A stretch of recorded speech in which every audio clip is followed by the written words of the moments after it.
प्रदेश में राज्यसभा चुनाव से पहले एक के बाद एक विधायकों के इस्तीफे से परेशान कांग्रेस के समझ में नहीं आ रहा कि वो क्या करे और क्या ना करे। एक के बाद एक गिर रहे विकेट को बचाने के लिए कांग्रेस ने एक बार फिर रिसोर्ट की शरण ले ली है। 48 घंटे में कांग्रेस के 3 विधायकों ने इस्तीफा दे दिया। इस तरह अब तक कुल 8 विधायकों ने इस्तीफा दे दिया है। गुजरात कांग्रेस ने अब बचे 65 विधायकों को सुरक्षित रखने के लिए अब रिसोर्ट का सहारा लिया है। आखिर क्या है पूरा मामला, जानने के लिए देखिए पॉलिटॉक्स की एक खास रिपोर्ट। ये है टॉक्स न्यूज नेटवर्क और आप देख रहे हैं पॉलिटॉक्स, राजनीति का कच्चा चिट्ठा। कोरोना की इस महामारी में सोशल डिस्टेंसिंग का ध्यान रखते हुए गुजरात कांग्रेस ने अपने विधायकों को 3 टीमों में विभाजित कर दिया है। सभी विधायकों की जिम्मेदारी गुजरात कांग्रेस के 3 बड़े नेताओं को दी गई है। विधायकों को 20, 20 और 25 की टीम में रखा गया है। कुछ विधायकों को बनासकांठा जिले की अंबाजी के पास एक रिजोर्ट में रखा गया है। वहीं 25 विधायकों को गुजरात से सटे राजस्थान के सिरोही जिले के एक रिसोर्ट में ठहराया गया है। बता दें 19 जून को गुजरात की 4 राज्यसभा सीटों के लिए चुनाव होना है।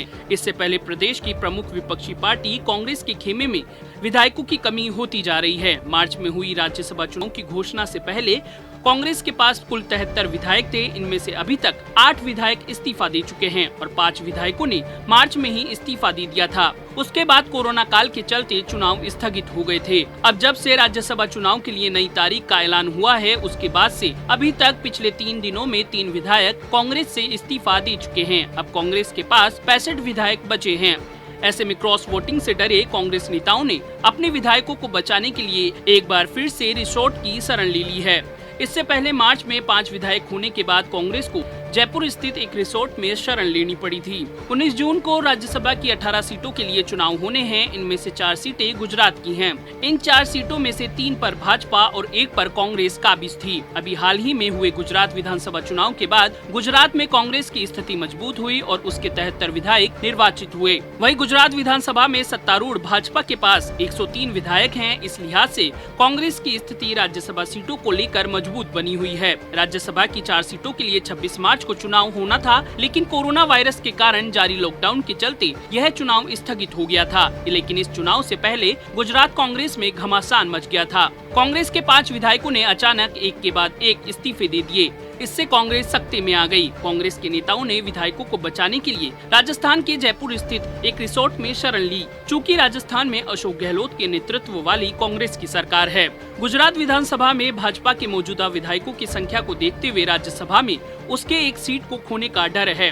वही कांग्रेस को क्रॉस वोटिंग का डर है। गुजरात के भाजपा नेताओं का कहना है कि कांग्रेस ने पाटीदार उम्मीदवारों को टिकट नहीं दिया और पार्टी में असंतोष भी है, जिसका लाभ भाजपा को मिलेगा। उन्होंने उम्मीद जताई कि भाजपा तीनों सीटें जीतेगी। 180 सीटों वाली गुजरात विधानसभा में भाजपा के 103 विधायक हैं। उसे एनसीपी के 1 और बीटीपी के 2 विधायकों का समर्थन है। ऐसे में उसके पास कुल 106 विधायकों का समर्थन है। कांग्रेस के पास 73 विधायक हैं। निर्दलीय जिग्नेश मेवानी के समर्थन से उसका संख्या बल 74 का है। राज्य की एक विधानसभा सीट जीतने के लिए 37 वोट की जरूरत होगी। ऐसे में भाजपा को 2 और कांग्रेस को 1 सीट आसानी से मिल जाएगी। चौथी सीट पर फैसला दूसरी वरीयता के वोट से होगा। भाजपा लगातार 3 सीट जीतने का दावा कर रही है। यही कारण है जिसके चलते कांग्रेस को विधायकों के टूटने का डर सता रहा है। 8 विधायकों के इस्तीफे से राज्यसभा चुनाव को लेकर कांग्रेसी खेमे में खलबली मच गई है। पार्टी ने बीजेपी पर विधायकों की खरीद फरोख्त का आरोप लगाया है और अपने 65 विधायकों को रिजोर्ट में भेज दिया है। प्रदेश की 4 सीटों पर राज्यसभा चुनाव को देखते हुए पार्टी किसी भी तरह का रिस्क लेने के मूड में नहीं है। गुजरात कांग्रेस ने अपने 65 विधायकों को अलग अलग जोन में रिजोर्ट में भेज दिया है। उत्तरी क्षेत्र के 21 विधायकों को अंबाजी रिजोर्ट में भेजा गया है। सूत्रों के मुताबिक हर जोन की जिम्मेदारी कांग्रेस के बड़े नेताओं को सौंपी गई है। पार्टी के इस फैसले से संगठन की आंतरिक कलह को लेकर सवाल उठने लगे हैं। बताया जा रहा है कि कांग्रेस की प्रदेश इकाई में सब कुछ ठीक नहीं है। पार्टी के विधायकों में फूट पड़ने के भी कयास लगाए जा रहे हैं। बीते दिनों कोरोना वायरस के खिलाफ लड़ाई में राज्य सरकार की नाकामी को इंगित करते हुए कांग्रेस ने आशंका जाहिर की थी कि बीजेपी विधायकों की खरीद फरोख्त में लगी है। गुजरात में राज्यसभा की 4 सीटों के लिए 19 जून को मतदान होंगे। इस चुनाव में सत्तारूढ़ भाजपा और विपक्षी कांग्रेस के कुल 5 उम्मीदवार मैदान में हैं। गुजरात के मुख्य निर्वाचन अधिकारी एस मुरली कृष्ण ने कहा कि 19 जून को सुबह 9 बजे से अपराह्न 4 बजे के बीच मतदान होगा। मतों की गिनती उसी दिन शाम 5 बजे शुरू होगी। यह चुनाव 26 मार्च को होने वाला था, लेकिन कोरोना वायरस के कारण उसे स्थगित कर दिया गया था। राज्यसभा की जो 4 सीटें खाली हुई हैं, उनमें से 3 भाजपा के पास थी, जबकि 1 सीट सीट कांग्रेस के पास थी। कांग्रेस ने वरिष्ठ नेताओं शक्ति सिंह गोहिल और भरत सिंह सोलंकी को मैदान में उतारा है। वहीं भाजपा ने अभय भारद्वाज, रमीला बारा और नरहरि अमीन को मैदान में उतारा है। अगर भाजपा आखिरी समय में अमीन को उम्मीदवार नहीं बनाती तो चुनाव की जरूरत नहीं होती।